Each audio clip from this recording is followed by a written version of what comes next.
3, 2, 1, action. Hello everyone, this is James at the Martial Archive. I finally managed to find my second webcam, which is not as good as the first, but the first is in the other room at the school where I work, and my collection is not, it is here. So if I'm going to do any video right now, it has to be with the second cam, and I just happen to have some time and something came in today, so I thought I'd do a quick video on Japanese souvenir programs. Now, I don't know exactly how many I have, but there's 3 lever arch files full of them, and there's a separate pile outside of that. I know I got at least 80 Japanese souvenir programs, many of them for Hong Kong films such as Knockabout, many of the Jackie Chan films, Security Unlimited, Private Eyes, Games Gamblers Play. They did some really nice programs for the old Hong Kong films in the 70s and 80s. And I got some stuff in from 3 different sellers in the last couple of months. Most of them are actually American films. There's only a couple of Asians in there, but I got 4 more programs in today, and I got a little pile of them over here, so I thought I might as well talk about them a little bit if anyone's interested. If you're not, well, that's up to you. So here's a pile of stuff.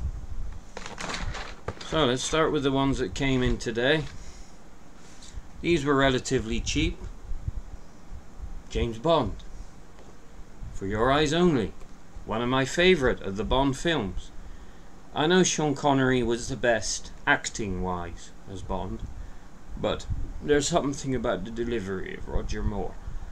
I can't do his voice, but the one-liners, the quips. I enjoy Roger Moore Bond, and this is one of my favourite of the films. I already have a book from this film, annual, that was released in the year the film was released. I have a nice section on the many Bond girls here.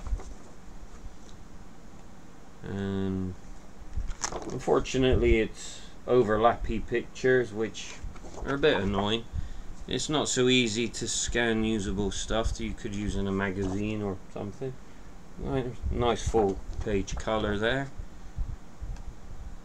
Some black and white. More colour in the middle. I especially like the song for this film. I like singing along to it. For your eyes only, and only for you. You see what no one else can see. Now I'm breaking free. So some very nice colour in this one. Some black and whites too. I hate when they waste printing black and white pages where they could be doing colour. But anyway, so there's that one. Next up, Superman Part 2, which I argue is the best Superman film of all of the films that have been made. You may disagree with me if you so wish. I know a lot of you out there will say, no, Part 1 is much better. But I like 2 more. I found it vastly more entertaining. Nice full page colour shot of Christopher Reeve running into action. One of the best photos I've ever seen of a movie. Some nice colours. It's a particularly good program. Now, I especially love this colour poster in the middle. I've never seen this anywhere before, and I didn't even know this was in here until it turned up, and it made my day. I love this art. There's something about it. It's so good. No idea who painted it, but it's really good. And I really like Terrence Stamp in this film. When I grow a beard for a couple of weeks and I slick my hair back, and when my hair was darker, I looked rather like him. Now my hair's going white, I don't look so much like him anymore. But there's something about him in that film. Kneel before Zod. It's really good. I love Superman too. So quite happy to have this. Not my favourite film ever, but one of the best superhero films that's ever been made. You can keep your Marvel. None of it's as good as Superman 2. Sadly it's a bit dark, you can't see so well. I only have the light in the room to work with. I could make better YouTube videos, but I have no space to put lights and stuff. My room is too full. I need more space. Seriously. Alright, next up. Who you gonna call? Ghostbusters! I really like Ghostbusters 1. I thought I was getting Ghostbusters 1 and 2, but sadly not. I'll elaborate on that in a minute. So, smaller pictures, no full page color here. Sadly. Well, there is, but it's overlappy small pictures. It's a bit annoying, but there are a few good bits you could scan out of here. Yeah, it's all small and overlapping. Best shot in the whole thing is that one. Decent size. So I thought I was getting Ghostbusters 1 and 2, but it turns out I was actually getting two different things from Ghostbusters 1. This doesn't appear to be a proper program. Alright, what's going on? Oh, it's exactly the same as this one, except the cover's missing. Well, I'm a bit pissed off about that. The guy never told me that. If he told me it's the same as the other one but no cover, I wouldn't have bothered with it. Maybe that's why he gave me that little discount that I got. Anyway, the price on them was not particularly high, so I won't complain too much. So that was one lot. Those came in today. A few weeks ago, I got this lot in. It was a job lot, and there's 6 of them. There's only 2 out of the 6 that I really care about at all. So Cocoon, don't really care, not keen on the film. If anyone out there is a big Cocoon fan, you can take this off me cheap. Nice center spread with the spaceship. Some good colour in there. So if anyone likes Cocoon, talk to me. This is up for grabs. I'll be happy to sell it on to someone who cares. Then we got a couple of war films. Hamburger Hill. I'm not particularly a fan of. I don't really like most war films. The war films that I tend to like are where war is not really the emphasis of the film, such as Kelly's Heroes or The Dirty Dozen, where a lot of it is about the interplay between the people rather than the fighting itself. Best war film ever made, of course, is Sammo Hung's Eastern Condors. And many of you may disagree with me about that, but I stand by it. I love Eastern Condors, it's so good. Next we have Platoon, which again I'm not particularly a fan of, and if anyone would be interested in taking this off me, let it go for a good price. There's some nice colour in there, full page, with Charlie in his better days. Double page spread in the middle, quite nice. More colour. Some wasted black and white pages too. Don't know why they didn't just do full colour throughout. I'm sure the printing costs weren't that much different. They've always got black and white as well. Kind of annoying. Then Life Force, the Tobe Hooper film. I'm not really a fan of, I don't particularly care. Again, some nice colour. Full page. If anyone's interested in this, talk to me. Double page spread in the middle. I got this film on video. I watched it years and years and years ago. I still got the video. Alright, so the reason that I actually bought this lot, the Neverending Story, la la la la la la la la la.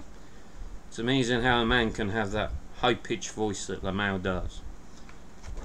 So, some nice colour again, and a little bit damaged. It was cheap enough. Not particularly keen on Neverending Story 2 and 3, but part 1 has a bit of a soft. I have a bit of a soft spot in my heart for it, having watched it when I was quite young.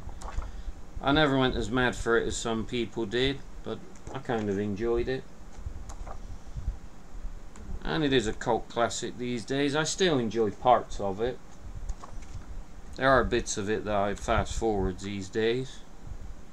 Some of it's still good, mostly the parts with the dragon. Again, some wasted space, black and white. Alright, so that's kind of good. This is the main reason I bought them. Indiana Jones and the Last Crusade. Still looking for the programs from Indy 1 and 2. I'm sure there are, but I've never seen them. And there's some behind the scenes on location photos. There's pretty decent shots. Sadly they put writing over the top of it, which annoys me a bit. Lots of smaller photos and writing on top of the big photo. I don't like when they do that. That's a really good shot of him on the horse, but put all this other stuff around it on top of the tank. It's a bit annoying. So I don't like the style of this program, but I'm still glad to have it. It is one of my favourite films of all time ever, despite the numerous flaws in the film. Some discontinuity, some particularly bad special effects, especially the wingless aeroplane passing them in the tunnel. That effect was awful. Much as I complain about what George Lucas did to the original Star Wars trilogy, messing them about with computers, I do kind of wish they would sort out some of the poor effects in this film. Don't want them to put in any different characters or different footage or anything. Just sort out the couple of special effects and discontinuities that are very noticeable. Alright, so that's the second lot. The third lot I got in about 2 months ago, and they've just been sitting here. No, actually, the ones I just showed were the first lot. This second lot came in about a month ago. And first up, Hanabi Fireworks, Takeshi Kitano. If I'd seen what was inside here before I bought it, I probably wouldn't have bothered, because very, very small pictures, or sidebars with writing over the top. It's not a particularly good program. I don't like this one much. It's good to have any Kitano materials, but it's not a very good piece. Still good to have though. Next up, Rocky 2, which is the second best of the Rocky series. The best, of course, being part 4, not part 1 as many of you are thinking. I don't like Rocky 1. I found it to be a bit boring. I did like the character, but I found the film a bit boring. Dolph versus Rocky, Dolph Lundgren. It was very good. I like the music in part 4 particularly. I like a lot about part 2 as well.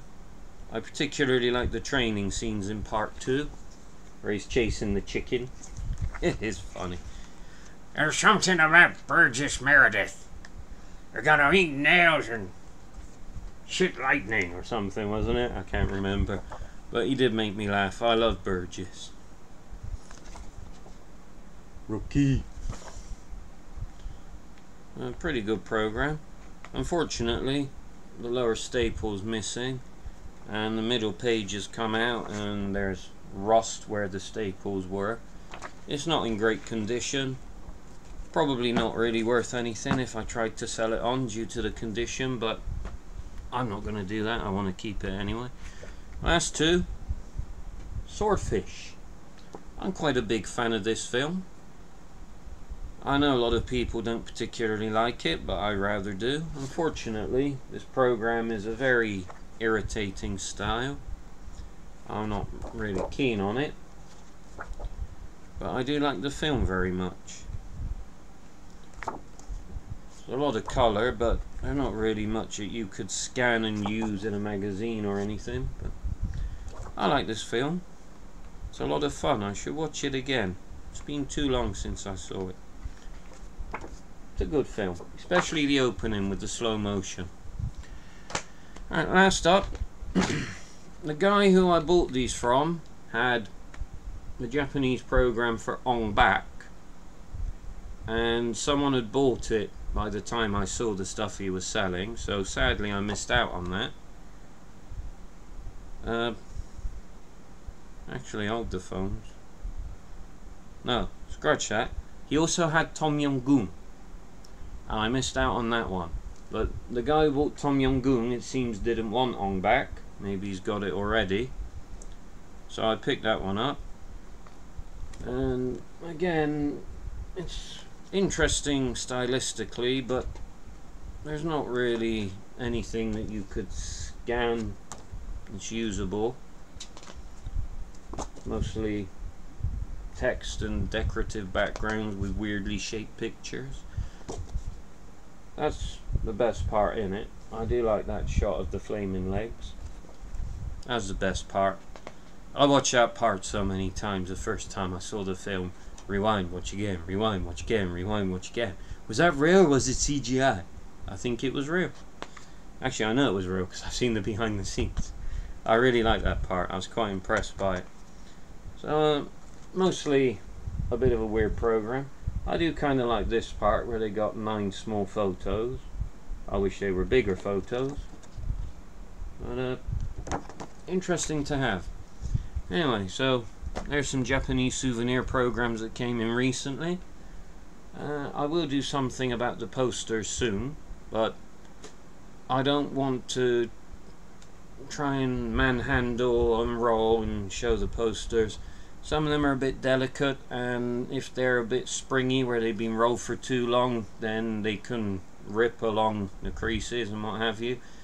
So I want to put the posters into the pile to flatten down so that there's no spring in them, and then I'll take photos and then I'll show you the photos rather than the actual physical posters, because waving them about isn't good, they'll get damaged. So I've got a lot to do, but I'll get there eventually. Meanwhile, I've got another 140 Japanese shirashi on the way that I paid for to go with the other 3,000 or so. I've put names to 80% of them. I've still got about 650 Japanese films I need to try and identify. And it's taking time because my mind's not in the right place the last couple of weeks. I had a couple of lazy weeks. I needed some time. Not been sleeping very well at the school. But about 650 I need to ID, and I need to get the credits for them to add to my Japanese database. I also started work on the Korean database in January, where I'm going through the Korean film archive and doing everything in English. That's been put on hold after 4 months of work because I got distracted with other things. Got a lot of different stuff going on right now, and I'm busy working 7 days a week, so I don't have time to deal with it. It's hard to prioritize at the moment. I will try and do what I can in the way of another video sometime soon, maybe next week. Anyway, thank you for watching. If you're still there, please like and subscribe if you haven't already. Have a nice day, everyone. See you next time. Bye for now.